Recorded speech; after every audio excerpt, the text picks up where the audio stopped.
So, when we put these two side by side, is there a clear winner? Personally, I think the iPhone 16 Pro Max gives off a clean, classy, and elegant vibe, while the iPhone 17 Pro Max feels a bit more flashy. Today, let's take a closer look at both of them and see how they compare. Here's the iPhone 16 Pro Max versus the iPhone 17 Pro Max.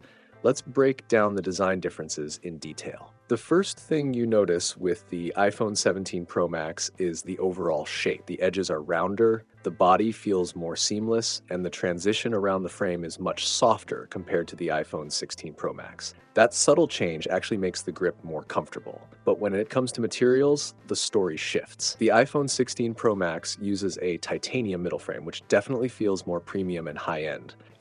Titanium is tougher, more durable, and way more resistant to scratches. But of course, it also costs more. On the other hand, the iPhone 17 Pro Max switches to an aluminum alloy frame. Apple likely made this change to cut down on costs, especially since the Pro series sells in huge numbers worldwide. Aluminum is lighter and cheaper to manufacture, which helps Apple save big, but it doesn't feel as luxurious as titanium. Moving to the front, the bezels on the iPhone 17 Pro Max are visibly slimmer than those on the 16 Pro Max. The difference is easy to spot, and it makes the display look more immersive. That said, the dynamic island remains the same size. It hasn't shrunk at all. In terms of overall size, the iPhone 17 Pro Max is just a touch larger, and yes, it's also a bit bulkier. To give you exact numbers, the iPhone 16 Pro Max measures 8.25 millimeters in thickness, 163 millimeters, 77.6 millimeters in width, and weighs 227 grams. Meanwhile, the iPhone 17 Pro Max comes in at 8.75 millimeters thick